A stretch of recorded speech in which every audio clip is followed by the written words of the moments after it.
Hai para pejuang JLPT, konnichiwa. Selamat datang kembali di seri Tata Bahasa JLPT N4. Nah, kalau kemarin kita udah membahas pola kalimat dari nomor 1 sampai nomor 9, kali ini kita juga akan membahas 9 pola kalimat yang nggak kalah penting dari sebelumnya, yaitu dari nomor 10 sampai 18. Kita akan mengupas pola kalimat tersebut dari buku legendaris, yaitu Mimikara Oboeru Nihongo no Ryoku Shiken Bunpo Trainingu N4. Di video ini kita akan belajar nani-nani tame ni takoto ga aru, hikaku, nani-nani wa nani-nani ga ditambah keiyoshi atau jotai doshi. Kemudian nani-nani ni suru, nani-nani daro atau to omou, nani-nani to iu atau to kiku atau to kaku. Kemudian nani-nani hou ga ii dan gimongshi ditambah dengan demo. Nah, sebelum kita lanjut, bantu aku untuk terus bikin konten yang berkualitas yuk. Caranya gampang, dengan subscribe ditambah nyalain lonceng notifikasi. Klik like video ini kalau kalian excited, kemudian komen contoh kalimat kalian yang akan aku reply, dan share ke teman-teman yang juga belajar bahasa Jepang ya. Dukungan kalian akan bikin aku lebih semangat buat ngelanjutin seri ini sampai tamat. Oke, langsung aja kita bahas pola kalimat yang pertama. Nani-nani tame ni. Nah, minasang, kalian pasti pernah punya tujuan besar kan? Kayak pengen jadi dokter, lulus JLPTN 4, atau sekadar hidup lebih sehat? Nah, dalam bahasa Jepang juga ada cara khusus buat nyampein tujuan itu, yaitu dengan menggunakan pola kalimat nani-nani tame ni. Fungsinya ada dua, yang pertama adalah untuk menyatakan tujuan melakukan sesuatu, dan yang kedua untuk menyatakan bahwa sesuatu dilakukan demi manfaat atau keuntungan orang atau hal tertentu. Kita lihat rumusnya, ada dua. Yang pertama, kalau kita menggunakan kata benda, kita harus menambahkan no, kemudian ditambah dengan tameni. Kalau kita menggunakan kata kerja, gunakan kata kerja bentuk kamus, kemudian ditambahkan dengan tameni. Tapi hati-hati ya, jangan pakai bentuk potensial atau bentuk nai sebelum tameni. Contoh kalimatnya, yang pertama, kenko no tame ni mainichi hashite imasu. Saya berlari setiap hari demi kesehatan. Di sini, kenko no tame ni menunjukkan tujuan dari kegiatan berlari setiap hari. Tujuannya jelas, yaitu demi kesehatan. Contoh kalimat kedua, shorai isha ni naru tame ni isshoukensmei benkyou shite imasu. Saya belajar giat untuk menjadi dokter di masa depan. Di contoh kalimat kedua, ini juga menunjukkan tujuannya, yaitu isha ni naru tame ni, untuk menjadi dokter. Sedangkan aksinya untuk melaksanakan tujuan tersebut adalah isshoukensmei benkyou shite imasu, belajar giat. Untuk contoh kalimat yang ketiga, watashi wa kaisha no tame ni hatarakitaku arimasen. Jibun no tame ni hatarakimasu. Saya tidak mau bekerja untuk perusahaan, saya bekerja untuk diri sendiri. Kedua bagian kalimat ini menunjukkan manfaat atau keuntungan. Kaisha no tame ni dan jibun no tame ni menjelaskan siapa yang menerima manfaat dari tindakan tersebut. Pola ini menunjukkan sikap atau prinsip pribadi terhadap tujuan bekerja. Nah, minasang, ada hal yang harus diperhatikan. Yang pertama adalah sebelum tameni tidak boleh digunakan kata kerja bentuk potensial ataupun bentuk nai. Contoh yang salahnya, Nihongo ga hanaseru tame ni mainichi renshū shimasu.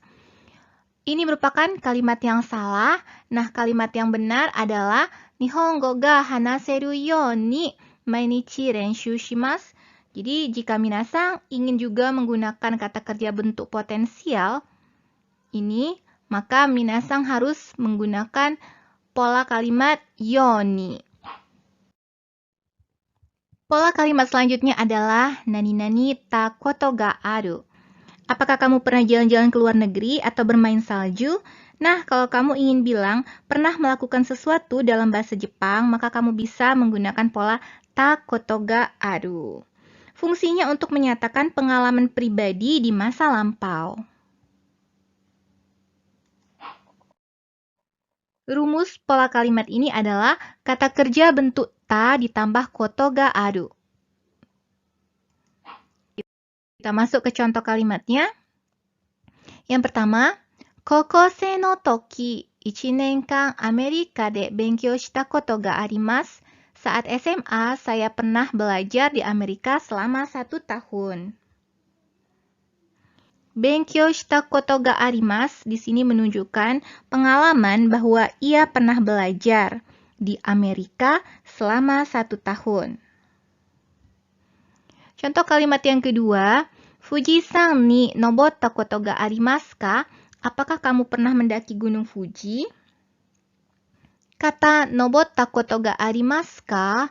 Karena di sini merupakan kata tanya, maka ia menunjukkan bahwa ia bertanya apakah seseorang itu pernah mempunyai pengalaman mendaki Gunung Fuji atau tidak. Hal yang harus minasang perhatikan untuk pola kalimat ini adalah ta koto ga aru hanya digunakan untuk pengalaman pribadi di masa lampau. Selanjutnya adalah hikaku. Hikaku merupakan perbandingan yang membandingkan antara dua hal. Ada 4 pola kalimat yang akan kita pelajari. Yang pertama, e wa bi yori ... Yang kedua, e wa bi hodo ... nai. Yang ketiga, e no hou ga bi yori ... Dan yang keempat, e to bi to dochira ga ... Minasang, kita masuk ke rumus yang pertama, yaitu e wa bi yori nani-nani, yang artinya E lebih titik-titik dari B. Contohnya, Yoshida-san wa Suzuki-san yori sei ga takai desu. Yoshida lebih tinggi daripada Suzuki. Kita lihat bahwa dari contoh kalimat ini, Yoshida-san ini merupakan subjeknya, Suzuki-san ini merupakan pembandingnya, yori ini artinya daripada. Kemudian seiga takai, yang artinya badan yang tinggi. Jadi dari sini menyatakan bahwa A, yaitu Yoshida-san, memiliki karakteristik atau sifat yang lebih. Di sini, dia memiliki badan yang lebih tinggi dibandingkan Suzuki-san.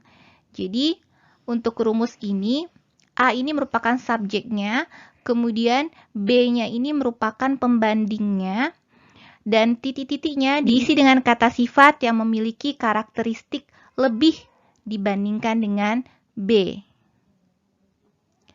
Hai minasang, do desu ka? Apakah minasang paham dengan penjelasan ini? Kita lanjutkan ke rumus berikutnya. Rumus yang kedua adalah e wa bi hodo nani-nani nai, yang artinya tidak se ... B. Contoh kalimatnya, Suzuki-san wa Yoshida-san hodo sei ga takaku arimasen. Suzuki tidak setinggi Yoshida. Jadi, di kalimat ini, E-nya adalah Suzuki-san, kemudian B-nya adalah Yoshida-san, kemudian hodo, dan titik-titik nai-nya seiga takaku arimasen. Titik-titik nai merupakan kata sifat, baik itu kata sifat i maupun kata sifat na, yang digunakan dalam bentuk negatif. Perbedaan antara yori dengan hodo, yori menyatakan bahwa A lebih dari B. Sedangkan hodo dengan bentuk negatif menyatakan bahwa A kurang dari B, tapi dengan nada netral atau tidak terlalu menekankan perbedaan. Gaya ini sering dipakai untuk perbandingan yang lebih halus atau tidak terlalu menonjolkan kekurangan.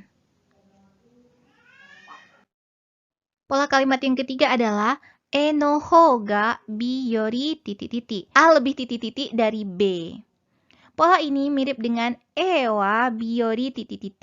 tapi dengan tambahan no hou ga yang digunakan untuk lebih menekankan bahwa A adalah pilihan yang lebih dari B. Contoh kalimatnya adalah Hokkaido no hou ga Kyushu yori hiroi desu. Hokkaido lebih luas dari Kyushu.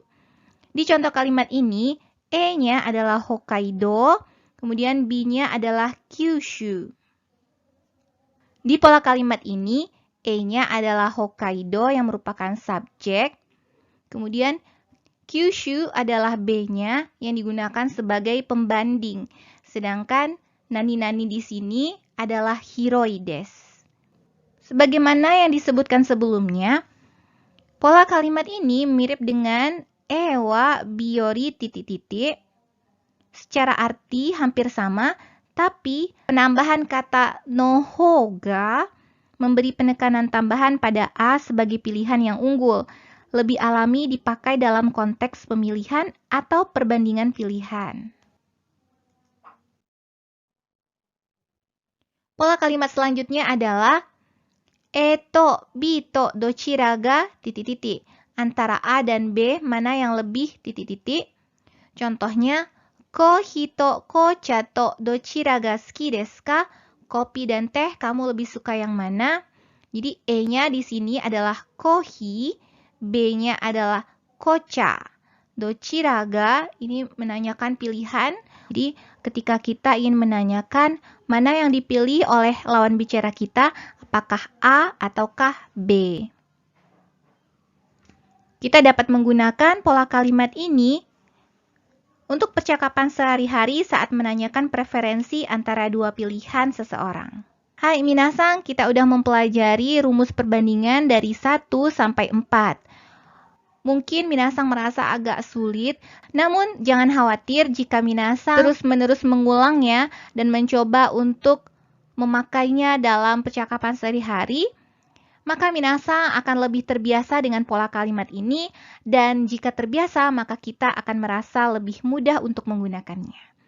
Oke, langsung aja kita masuk ke pola kalimat berikutnya.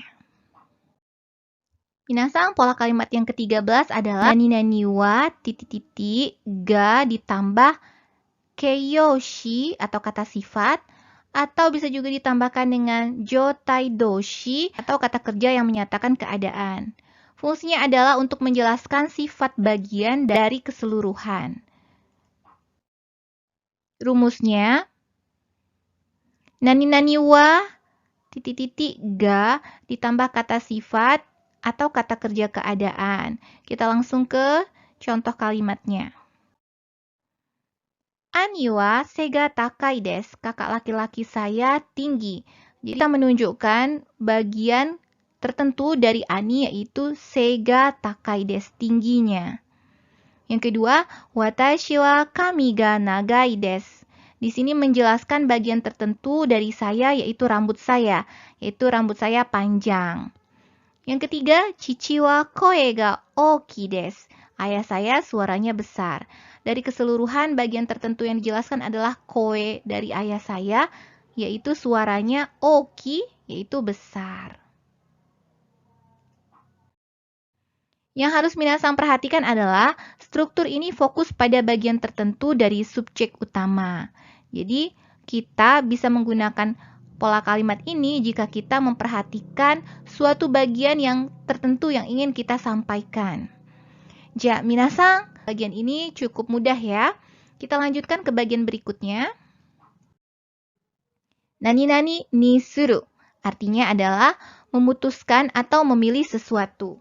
Pola ini sering dipakai saat kita membuat keputusan secara aktif, misalnya saat memesan makanan atau menentukan sesuatu. Rumusnya adalah kata benda ditambah ni suru. Contoh kalimatnya, watashi wa kohi ni shimasu. Saya memilih kopi. Yang kedua, purezento wa nan ni shiyou. Kadonya pilih yang mana ya? Yang ketiga, kore de owari ni shimasen ka? Bagaimana kalau kita akhiri sampai di sini?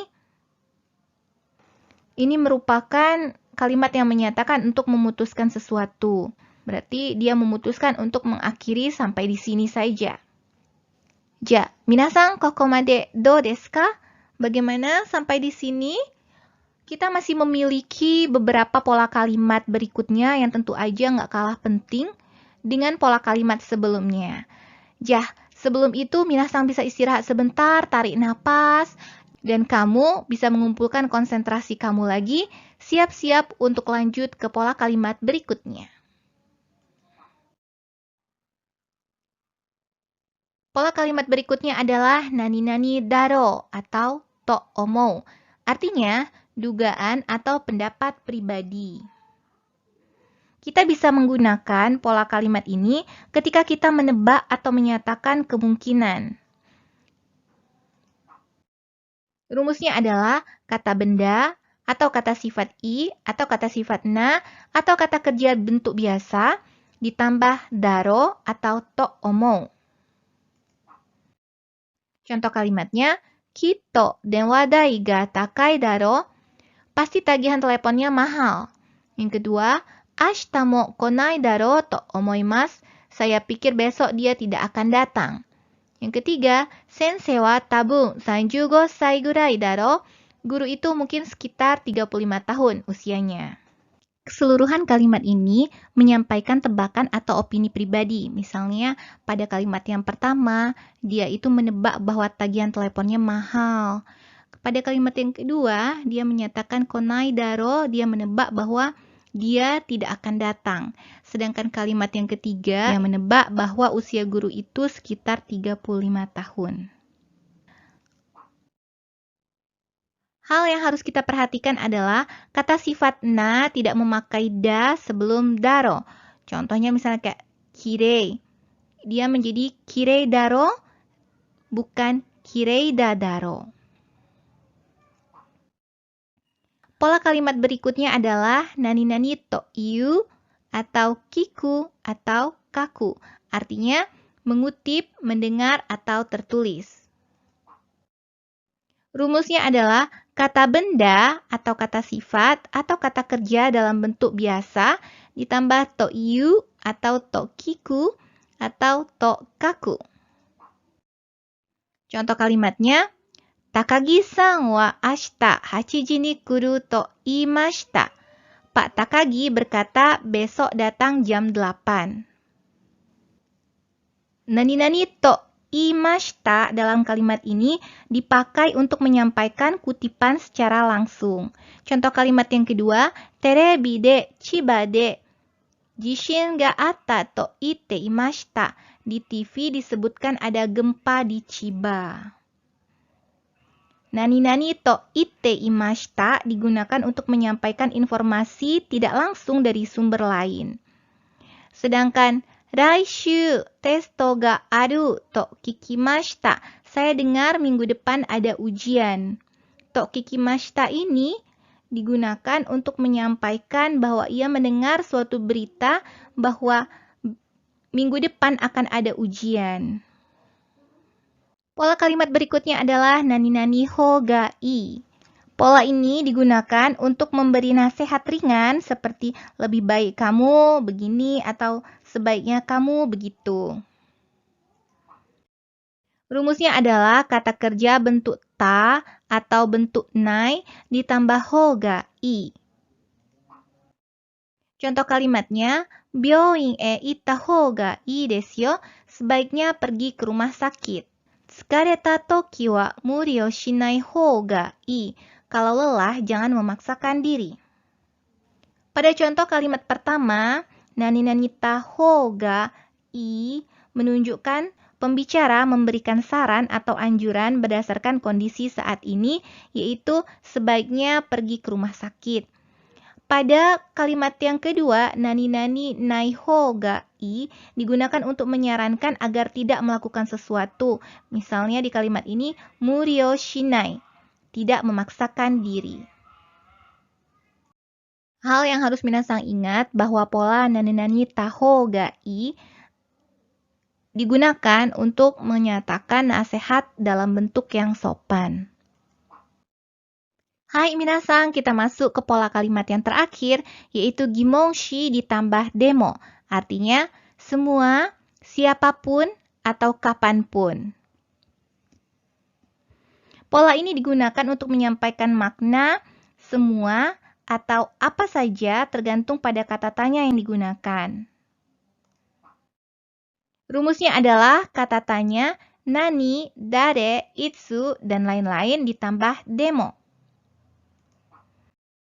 Contoh kalimatnya, kono mise no shinamono wa nandemo 100 yen desu. Semua barang di toko ini 100 yen. Yang kedua, Dare demo shiteimasu. Siapapun tahu. Yang ketiga, nanji demo ii desu yo. Jam berapapun tidak masalah. Minasang, itu dia 9 pola kalimat dari seri Tata Bahasa JLPTN 4 di video kali ini. Semua pola kalimat ini adalah bagian penting dalam percakapan sehari-hari dan ujian JLPTN 4. Dengan banyak berlatih membuat kalimat sendiri, kamu akan lebih cepat terbiasa untuk menggunakan pola kalimat tersebut. Akhirnya kita sampai ke sesi terakhir dari video ini. Semoga penjelasan dan contoh kalimat dalam video ini bisa membantu kamu makin paham dan percaya diri dalam menggunakan bahasa Jepang. Ja, sampai di sini dulu pertemuan kita kali ini. Sampai jumpa di video selanjutnya. Ja, mata ne. Assalamualaikum warahmatullahi wabarakatuh.